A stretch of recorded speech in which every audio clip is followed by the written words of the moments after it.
एक डिवोटी जिसने दुनिया बदल दी। कभी कभी इतिहास शोर से नहीं बनता, वो बनता है एक शांत दिल और अटूट विश्वास से।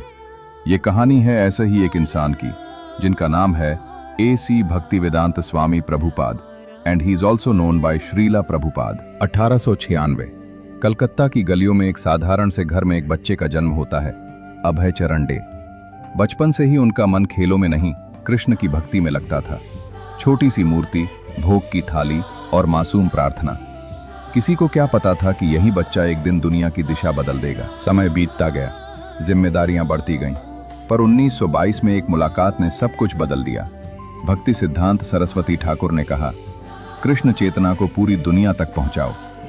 ये सिर्फ एक वाक्य नहीं था, यह एक जीवन का उद्देश्य था। साल गुजरते गए, परिवार, काम, संघर्ष सब चलता रहा, लेकिन रात की खामोशी में एक सपना जागता रहा। लिखना, अनुवाद करना, तैयारी करना। और फिर 59 साल की उम्र में उन्होंने सब छोड़ दिया। सफेद कपड़ों से केसरिया वस्त्र तक का सफर। अब वे थे अभय चरण भक्तिवेदांत स्वामी। अगस्त 1965 में जब 59 वर्षीय श्रील प्रभुपाद जलदूत नामक मालवाहक जहाज से अमेरिका जा रहे थे, तुम उनके पास न पैसा न पहचान, बस कुछ किताबें और कृष्ण पर विश्वास। तब उन्हें समुद्र के बीच में 2 बार दिल का दौरा पड़ा। यह घटना 24 और 25 अगस्त 1965 के आसपास हुई थी।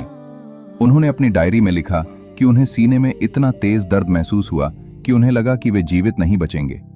प्रभुपाद जी ने बताया कि भगवान कृष्ण ने उन्हें स्वप्न में दर्शन दिए और उनके हृदय की मालिश की, जिससे उनकी जान बच पाई। 2 बार दिल का दौरा पड़ा था, मगर डेक पर खड़े होकर उन्होंने एक प्रार्थना की, हे कृष्ण, मुझे अपने शब्दों का माध्यम बना लो।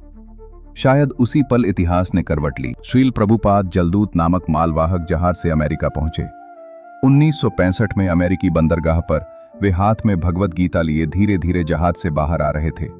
उनके पास केवल कुछ रुपए, लगभग 7 से 8 डॉलर, श्रीमद् भागवतम की पुस्तकों से भरा एक बक्सा और एक छाता था। न्यूयॉर्क की ठंडी सड़कों पर कोई उन्हें जानता नहीं था, कोई रुकता नहीं था। फिर एक दिन एक पार्क में बैठकर उन्होंने बस महामंत्र का जाप चालू किया, हरे कृष्ण कृष्ण कृष्ण हरे हरे, हरे राम राम राम हरे हरे। और कुछ बदलने लगा। लोग रुकने लगे, सुनने लगे, दिल शांत होने लगे। यह धर्म से ज्यादा था, यह एक अनुभव था। अमेरिका पहुंचने के बाद 1967 में उन्हें न्यूयॉर्क में तीसरा गंभीर हृदयघात हुआ, जिसे डॉक्टरों ने स्ट्रोक पैरालिसिस भी बताया था। इस हमले के कारण उनके शरीर का बायां हिस्सा लकवाग्रस्त, पैरालाइज्ड हो गया था। शिष्यों द्वारा की गई निरंतर मालिश और प्रार्थनाओं के कारण वे चमत्कारी रूप से ठीक हो गए और फिर से कृष्ण चेतना के प्रचार में जुट गए। धीरे धीरे एक आंदोलन जन्म लेता है, इस्कॉन। इन स्वास्थ्य बाधाओं के बावजूद श्रील प्रभुपाद ने 1966 में न्यूयॉर्क में इस्कॉन की स्थापना की और विश्व भर में 108 से अधिक मंदिरों का निर्माण करवाया।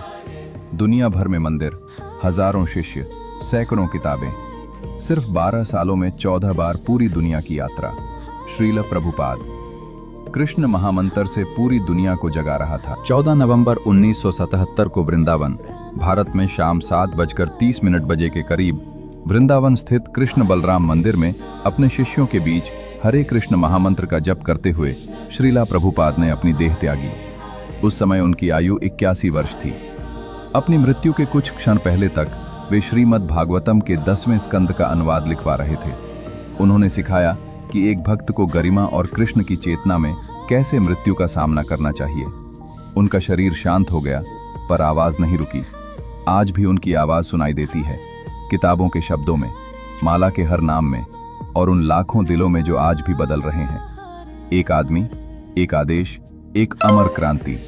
श्रीला प्रभुपाद सिर्फ इतिहास नहीं, एक जीवित प्रेरणा है।